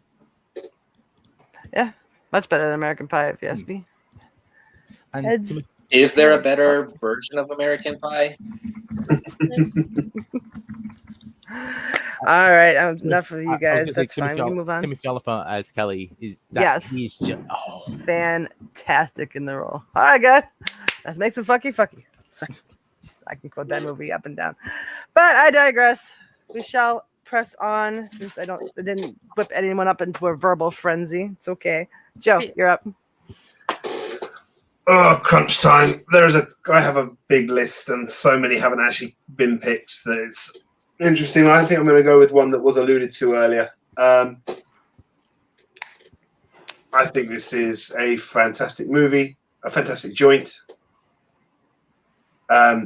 Just as we spoke earlier about A Few Good Men and how it earns that catharsis, that crescendo at the end because of what's been built up.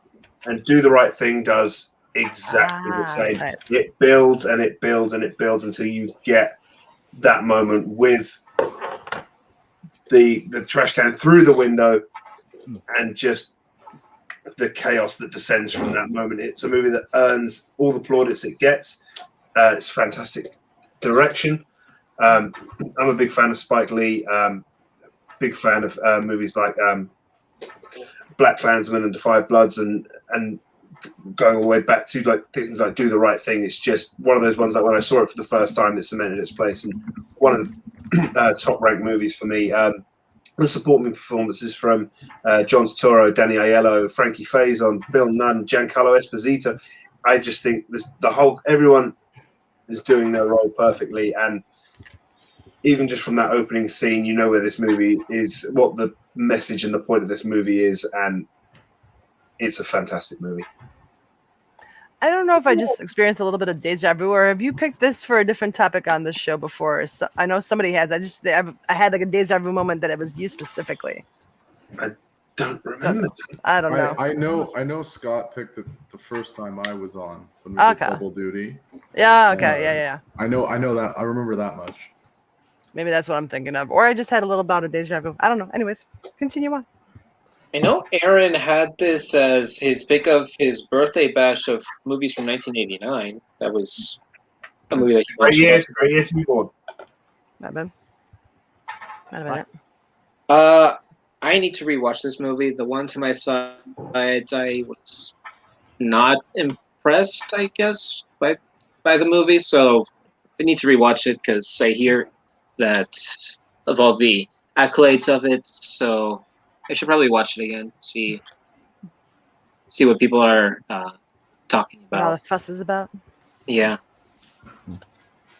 It's actually one of the only Spike Lee movies that I like. Like, I don't really connect with Spike Lee as a director. Like, I admire his movies, especially like Black Klansman, Inside Man. But this movie is definitely a very, very great movie. Like, you could actually feel the temperature of the movie if that makes any sense.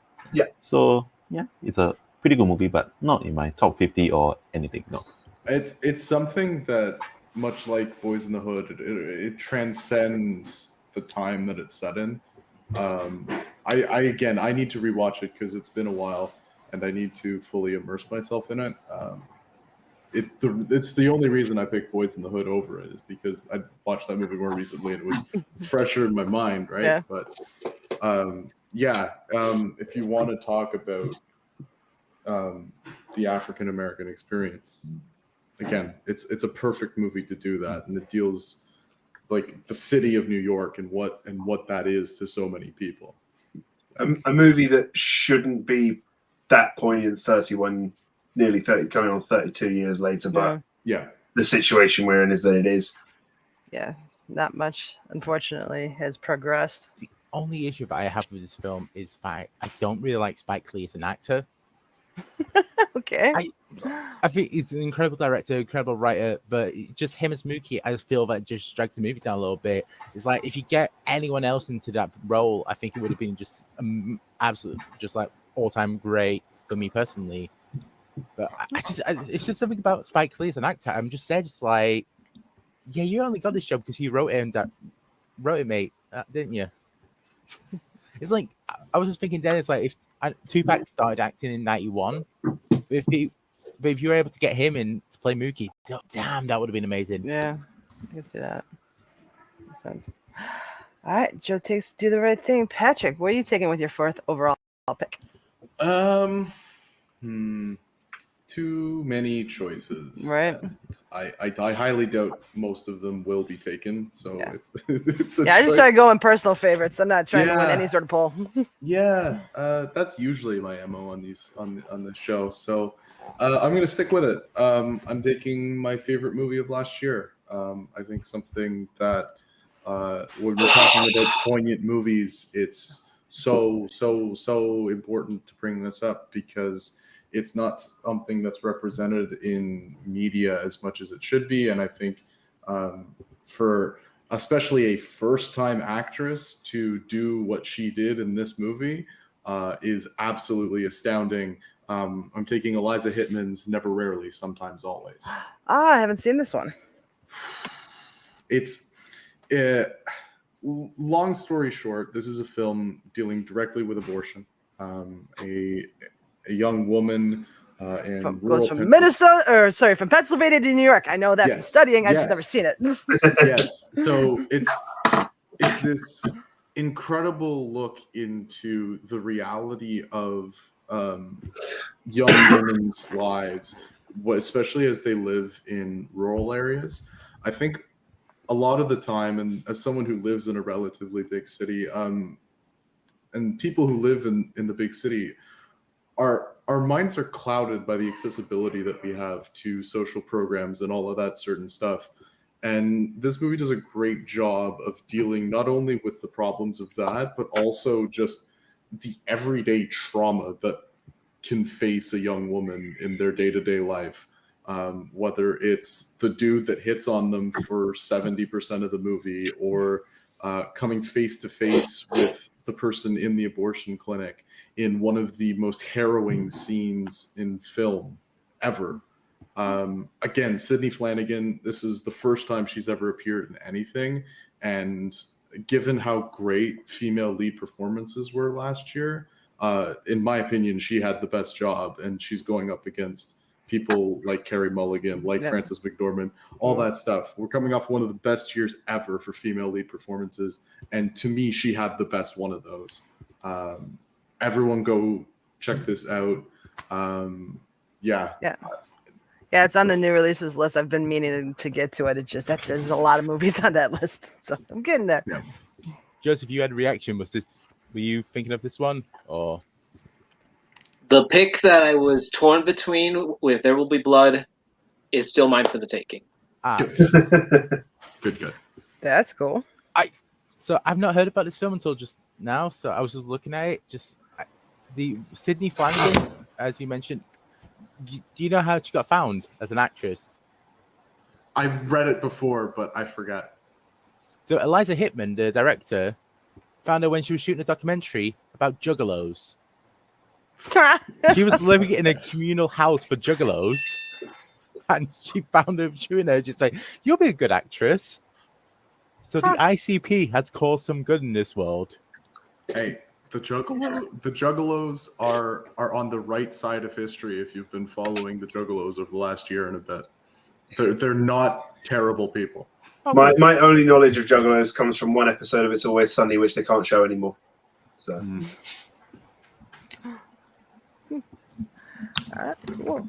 Never really, sometimes always goes on to Patrick's squad. Joseph, your choice made it back around to you. I am intrigued. What was it? Let us know.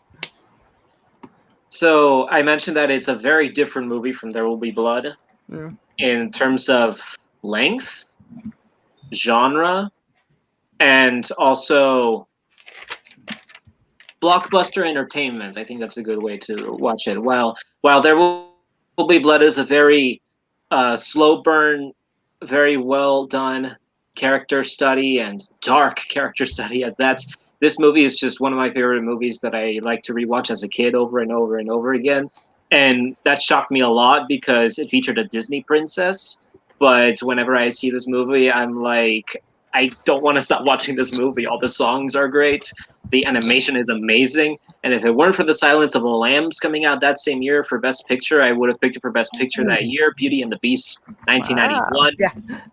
Just a slight difference between There Will Be Blood. Just a little bit.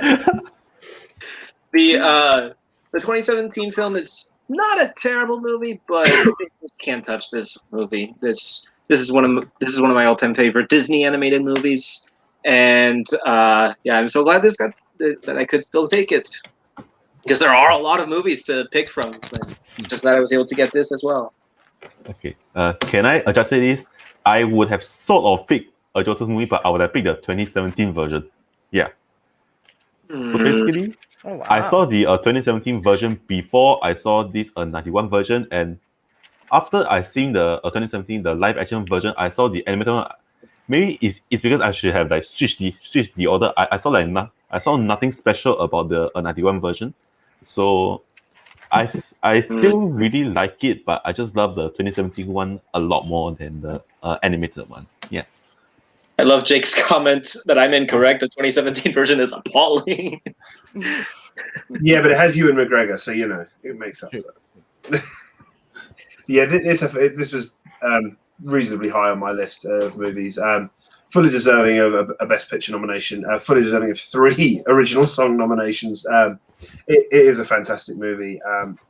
It's the Disney Renaissance era. One of the ones that cemented that era for Disney. It is brilliant. Who does McGregor play in the new one? Lumiere. Lumiere, yeah. Give me Jerry Orbach every day over Ewan McGregor in that role. Thank you. But yeah, I didn't have this on my list, but I love the movie. I just didn't think of it. I'm curious, is this everyone's favorite Disney film, or is there? No, the one I like more, and it's a small thing. There's one I love the score for. It's something it's a score I listened to before. Is there 4 like words? matches? It's only 3 words though, and it's the one Hans Zimmer won Best Original Score for. It's The Lion King. That's fair. That's fair. I've always been partial to The Little Mermaid, even though there's a lot of plot holes and it's not the greatest story. But like I've said before many a time, I used to put diving rings around my ankles and pretend I had a fucking mermaid spin and swim around the pool as a child. That was weird. I think you can argue Not much changed. Yeah, I think I'm with Joe here. I think Lion King is my favorite of the Disney in-house studio animated. Though I will say, Big Hero 6, when I finally watched that, that was way up there as well. That was pretty phenomenal. I won a debate once. The question was the best animated sidekick, and I went for Baymax, and it was a really good argument. I was really happy with the way that argument went. Guys, just spit it out. Go on. Big Hero 6 is the best Disney movie ever made. It's freaking amazing. The animation is freaking beautiful, and it's holy shit. I'm just glad somebody brought it up. Holy crap. I just saw you losing your mind up there. I'm like, what is going on? All right, cool. Joseph takes Beauty and the Beast, and that closes out round number 4. Tony, take the recap away if you would, please. Absolutely. All right, so Kaiser went first this round. He went with The Empire Strikes Back. Peggy went next with The Girl Next Door. Joe went with Do the Right Thing. Patrick went Never Rarely, Sometimes Always. And Joseph went Tale as Old as Time, Beauty and the Beast.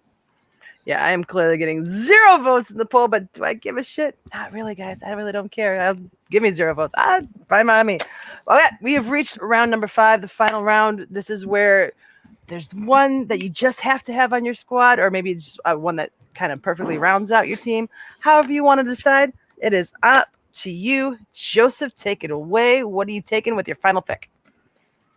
I have the feel-good movie. I have the character studies, the gangster epics, the animation, and I want to. There were a couple of action movies that I was looking over and thinking, what should I take? What should I take? And Beauty and the Beast is from 1991. I think I'm going to stay in that year and pick Terminator 2 Judgment Day. Okay. That was high on mine. That's a great one. This movie is... Well, this movie should not be as great as I think it does, as it does with the characters, the T-800, and its friendship development with not Kyle, John Connor. Linda Hamilton is also really great and very excellent, and there are some amazing action sequences also in this movie that are amazing, I think. Yeah, that's my last pick. I can't really say much about it that I haven't said before on this show because I've also picked it as my first pick of best sequels for that draft. Oh, absolutely. Last year, actually. But yeah, this is my final pick. No, it's definitely a solid pick. It was high up on my list.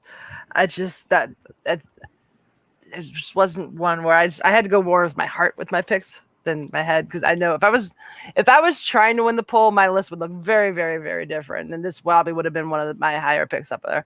But when I was a kid, the T-1000 scared the crap out of me. He was basically indestructible. You couldn't do anything to frickin' stop him, but to the last minute of the movie. And then You Could Be Mine by Guns N' Roses is probably my favorite GNR song of all time. That was for the movie. So anyways, solid pick, Joseph. Way to round out the squad. Yeah, James Cameron from the mid 80s through to the end of the 90s was on a real run. And T2 is, like Joseph said, the action sequence is phenomenal. Even the character stuff is great, and I think it's the only way you can get emotional character development from Arnie is to make him a robot already. No offense to the guy, and also, how many other movies? Not true. I like Twins. He has an emotion. There's not many other movies that can make you believe that Robert Patrick could kick Arnie's ass. Fair.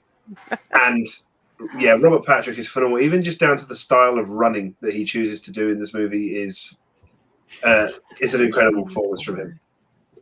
And the arrival of Arnie in the 90s and going to that biker bar. It's just it's an incredible scene, incredible moment for Arnie. One of his best sequences. Yeah, I need to rewatch this soon. I haven't seen it in a minute. It's so good. Yeah. T2 has one of the best movie scores I have ever heard, and it's iconic. And actually, it's one of the only few times I've ever gotten emotional watching the ending of an action movie, and that really says something to. Like, even with the actor that is as wooden as Schwarzenegger, and that should really say something. Yeah. I'm going to surprise some people. I've never seen a single James Cameron movie. Not one. Not one. Part of that was due to my internal protests when I was 13 years old when Avatar came out. Okay. I will never see Avatar. That's just the thing that I'm never going to do. Okay. Dances with Smurfs. Okay. It came preloaded on my phone. So not this one.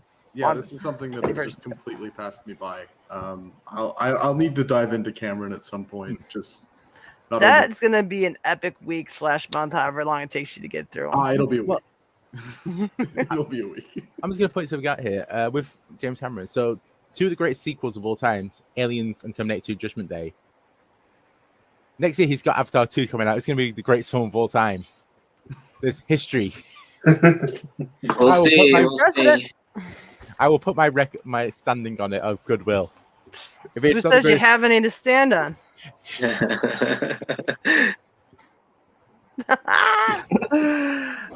He doles it out to me all the freaking time. I only throw it back every once in a while. But you made it too easy. You lobbed that one. All right. I guess everyone's done talking about Terminator. All right, Patrick, what are you taking to round out your squad? I'm gonna I'm gonna feed right into everything that Jake's saying right now. It's the fifth pick. It's the final pick, so I gotta go really weird, really obscure, really foreign. You don't have to worry, Tony. In its original German, the title is also 4 words, so we're good. It features, in my mind, the greatest performer on the face of the earth, immortalized by this dress in my Portrait of a Lady on Fire picture, Miss Adele Haenel. Less than 1,000 people have rated this movie on Letterboxd. A 2016 movie titled "The Bloom of Yesterday." Not the German movie I was thinking you'd pick. No, this movie is very, very strange. It is a comedy about people who research the Holocaust. If that's not the most German thing you've ever heard, I don't know what you've heard. But at the end of the day, it turns really quickly halfway through. It goes from something it starts out as sort of a somewhat light romantic comedy with a weird heavy undertone behind it because of the job that these people have. Yeah. But it flips really, really quickly, really, really hard about halfway to 2/3 of the way through. I'll put a content warning in front of it because of the graphic nature of sort of the Holocaust. There's no like visual depiction of it, but there's still discussions about it. And, I know that'll do things. And also there's some self-harm that occurs in the movie as well. But yeah, this movie is just really, really strange. And it's carried almost entirely on the shoulders of Adele Haenel, who plays the new female researcher that comes to the team by the name of Zazie. I'd suggest everyone check this out. It was on Amazon Prime at some point. I don't know if it is still. It is still in the US. So I'd suggest everyone check it out because if anything, it's a very interesting experience. Just for that massive shift that occurs halfway through, and sort of the way that it hits you really hard, and the emotion, and sort of how everyone in that era, and there's a sort of reckoning that happens with a lot of people, especially in Germany, as they have to sort of deal with the consequences of their grandparents or their great grandparents, and that's sort of a fairly prevailing theme throughout. Interesting. I'm definitely going to put it in my on my Amazon Prime queue. It looks really interesting. You really highlight it. There's a review here. It has said dialogue had almost Woody Allen's brilliance and speed to it. So I don't know what Jake's talking about in the chat right now.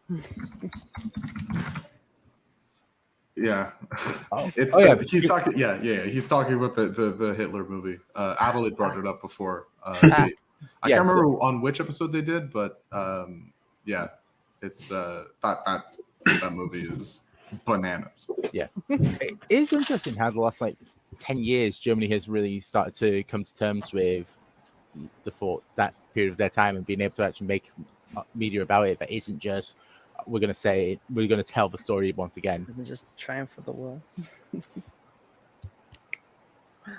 All right, so Patrick, your squad is full up. Joe, what are you going to do with your fifth and final pick?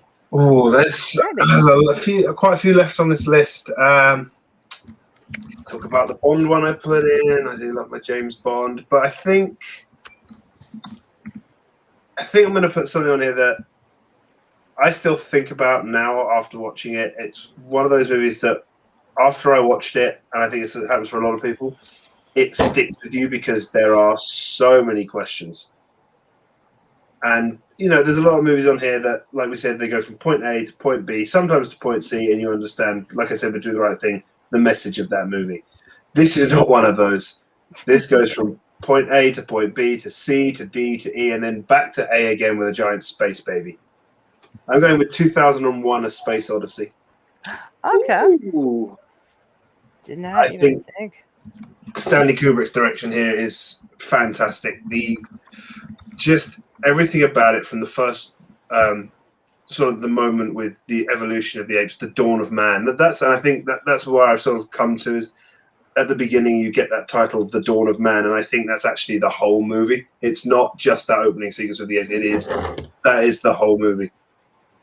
And even now to this day, I still think about what I just watched because visually it's incredible. And it just leaves so many things unanswered, and as long as you don't watch 2010.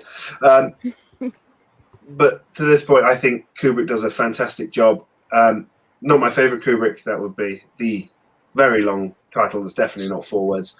But I think 2001 is a really interesting movie, one that's not your standard A to B to C. This is the message of my movie. That's fair. That's fair. I didn't think to put this one on my list at all. Did anybody have this on their squad or on their draft board? I was looking through various forward movies, and this came up. There was just other movies that I preferred over this movie, but I respect the pick. It's a really good movie.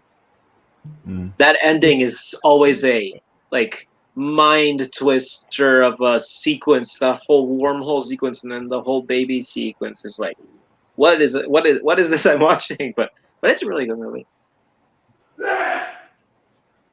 What was that? That was the background at my house. Bless you. Yeah. How I feel about this movie is probably what most people feel about A Gone with the Wind. Like, it's not a lot happens in this movie, so after a while it was a slog to watch it. But I could definitely see why some people would love it. True. I need to watch it. Kubrick's a massive hole. Just my movie watching.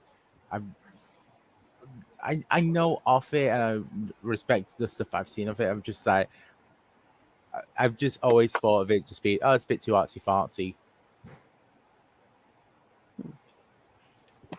I mean, it kind of is, but it's great artsy fartsy stuff. Tony, when have you ever known me for my artsy fartsy stuff? I was about to say that, on my list. like, you are the most artsy fartiest person I know.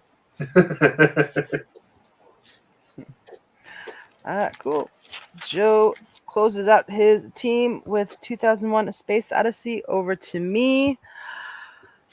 All right, this is I just want to give this movie a little bit of love. There's other movies that, like, as I said before, if I was on an island, I'd probably pick ahead of this one, but those are more well-known movies. And this one, even though it's adored by a lot, I still want to give it some praise because there's some of you guys out there have not seen this. This one's got an all-star cast. I mean, you've got Allison Janney, who's one of my all-time favorite actresses in it. You've got Toni Collette. She's up there too. But the one who knocks it out of the park in this one is none other than Sam Rockwell. I am taking The Way, Way Back as my 5th and final pick because it needs to get a little bit more love. I don't know why people don't talk about this one a little bit more. I know in the community I hear it come up every so often, but I think it needs to come up a little bit more often. So picking that ahead of some others that I might have drafted before it, but hey, it is what it is. It's on my squad now. What say you, panel? I watched this for the first time a couple of months ago, and I thought it was just a fantastic movie. As hard as it is to watch Steve Carell play such an intentional dick. Yeah. Unlike in The Office, where it's very unintentional. Sam Rockwell, you're absolutely right, steals this movie. Every scene he is in, you just focus on him. He's a fantastic character, and the journey from the start to where he goes to at the end when he chastises Carell, and it's fantastic. Sam Rockwell is a joy to watch in this movie, like most movies he's in. Is there air? You don't know. Sam Rockwell, he's probably in my top 10 actors all time, honestly. Oh, there's another one I'll put on the list if I see his name in the cast. Right. I will watch it. Even Iron Man 2. Yeah. Just to clarify, is this the Ben Affleck movie or is that a different not movie? The Way, Way Back. Two ways. Not the Ben Affleck basketball movie. This one takes place at a water park, basically. Yeah. Okay. I've never seen it like clearly. That's fine. Directed by Vadine from Community. Yes. Maybe written by him. Jim Rash. Did he write it? I knew him first. Fenton from that 70s show. Yes. Yeah. Or the Left Phalange guy. Put it on the to watch list. Jim Rash. Kaiser. Oscar-winning Jim Rash. But yeah, kind of the reason why I wanted to draft it for people like Kaiser who have not seen it, maybe not have even heard of it. But Yeah, it's a good check it one. out, Kaiser. It's fantastic. It is very good. Yeah, It's on my watch list. Like I've been again with Sam Rockwell, someone I love to death, and yeah, like Jim Rash is great. So anything that he's sort of driving the wheel behind, hell yeah, I'm in. So yeah, gotta get to it. But I've got the panel on my side for at least one of my picks. Nice. I agree with most of that statement. However, the 2020 film Downhill, do not touch that with a fucking barge pole. It is an atrocious film. If you're gonna watch it, go watch Force Majeure. Yeah, that was the Force Majeure remake. Yeah, it should have been amazing. Like Nate Faxon, Jim Rash. It had Louis Dreyfus, Will Ferrell in it, and just everything about it just did not work. Unfortunate. Oh, I wrote my movie down underneath Kaiser's name. Shit, sorry. But hey, we're gonna move on to you, Kaiser. What have you got to close out the draft? I'm between two movies. Okay, I'll pick the genre that hasn't been mentioned yet. It's a martial arts movie made in China. It's Next Karate Kid. Okay. No. It's a 2004 movie by Zhang Yimou. It's called House of Flying Daggers. This movie this is a very, very great movie. That if you know any of Zhang Yimou's martial arts movies, you know the action scenes are always very, very stylized, and the characters are always the characters are like not always good, but it's for action scenes that always carries these types of movies. But Zhang Ziyi, especially, this is probably her greatest ever performance. Like there's at least like 2 or 3 very explicit scenes where an actress of her stature should probably not be performing, but she still does it, and she commits to the role 100%. If you've never seen it, you really should. It's an incredible movie. Yeah, unfortunately, I haven't seen it, but it'll be added to the long list of movies that have been drafted on this show that I have unfortunately not seen, because it's a long list. It's sad that how long that list is, but hey, what can you do? I need to give this a rewatch. I remember watching it when it came out, and it being that dumb kid of watching it going, "Oh, I want to watch fights." And then now that I remember parts of it, it's just like, this movie is so beautiful and really interesting. I really have to give it a watch now as an adult, and not just like, he punched her in the face. Violence is good. It's on my watch list. Haven't got to it yet, but I really liked Zhang Ji in Hero and another forward movie, Crouching Tiger, Hidden Dragon. Okay, yeah. They're both pretty good. Yeah. 4-word movie title and 4-letter movie title. Yep. Oh, you're all about the numbers today. That's Joseph. I love it. That's right. Patrick and Joe, any thoughts? So yeah, I have not seen it. Yeah, I've not seen it either. Sort of, yeah. The only real Chinese director I've dove into is well, I think he's Taiwanese. I can't remember. Where's Ho Wong Hao-hsien? Kar-wai? No, where's Wong Kar-wai from? I think it's from Hong Kong. Hong Kong, yeah. Okay.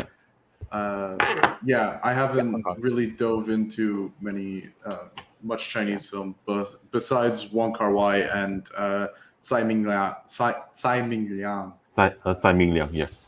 Yeah. So. But hey, that closes the draft out.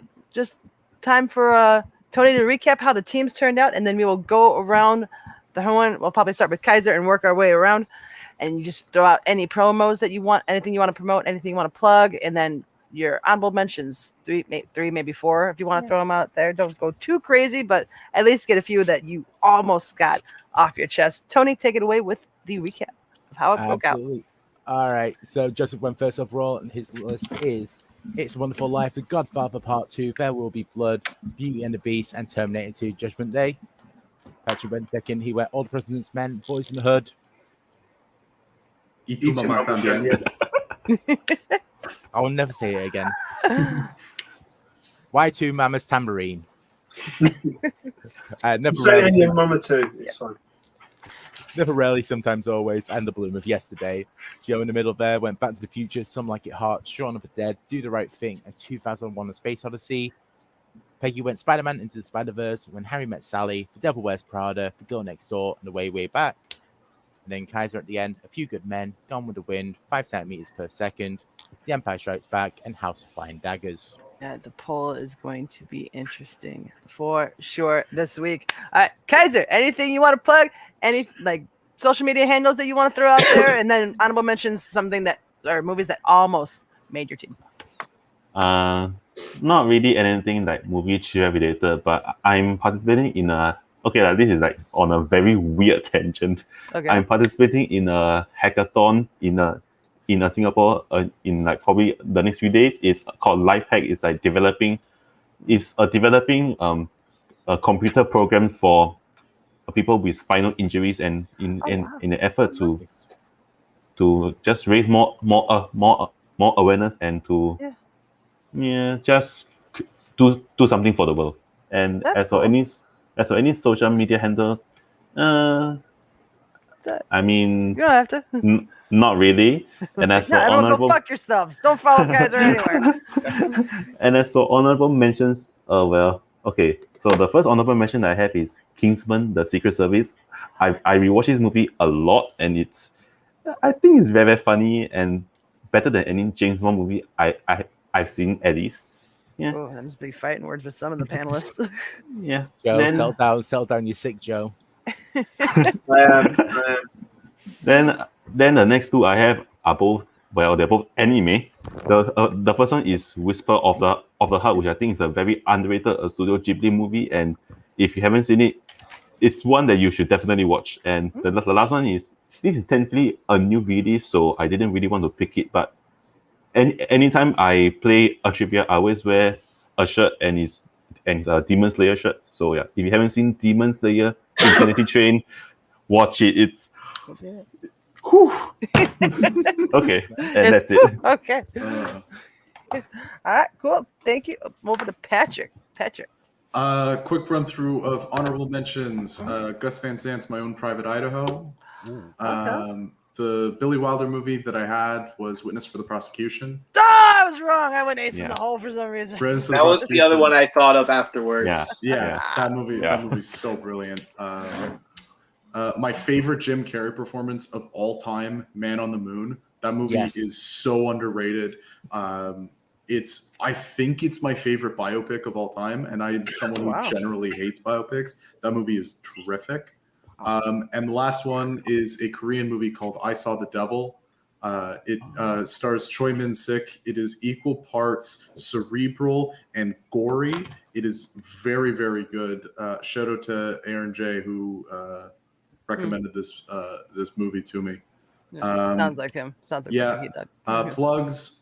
If you're interested, tomorrow night at 7 Eastern, I will be talking about the incredible Song Kang-ho and some of his films on Sabrina Ramirez's Patreon. You will have to subscribe to the Patreon to do it, so I don't blame you if you don't join, but the conversation is going to be fantastic. We'll be covering Joint Security Area, Memories of Murder, and the 2017 film A Taxi Driver. If that's really interesting to you, I did one a few months ago from October, November, with Sabrina about Adele Hanel, Portrait of a Lady on Fire, Water Lilies, and some of the other movies, The Bloom of Yesterday, which was brought up earlier. And social media handles, I'm actually going to plug myself this time. Follow at your own risk, at the Timid Donut on Twitter, TIMIDDONUT. I think I was added in the post Tony made on Twitter earlier. I was wondering whose handle that was. I'm like, what the? That's what happens when you're 13 and you have an Xbox. And Letterboxd, Patty Gibbs on Letterboxd. That's it. All right, cool. Thanks, pal. And then no one will ever hear my Xbox handle. No one. I don't care. I don't care if we're best mates. I will never play with you on Xbox because I'm too cheap to buy a new one, and I refuse to let people know what I picked. I've had Peggy Beeple since the days of AOL, just to date myself again in here. Joe, take it away. Letterboxd, Joe Farrelly 1, Twitter, Joe Ed Farrelly. I'm not very well at the moment, so send me some movie recommendations. They don't have to be 4-word titles. They can be anything, not IG. I've got enough on my plate with that damn category at the moment. But yeah, a couple of honorable mentions. From Russia with Love, Guardians of the Galaxy, one of my favorite Jim Carrey movies, Ace Ventura: Pet Detective, History of Violence, Singing in the Rain, Mad Max: Fury Road, Planet of the Apes, 1968.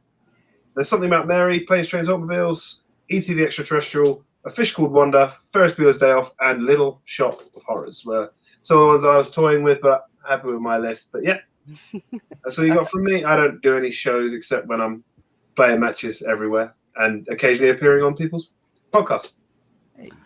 Isn't there a the in Guardians? Is it the Guardians of the Galaxy? Or is it just Guardians? Guardians. Oh, Yeah. Okay. Well, I didn't think. I thought there was a the. I didn't even think. All right.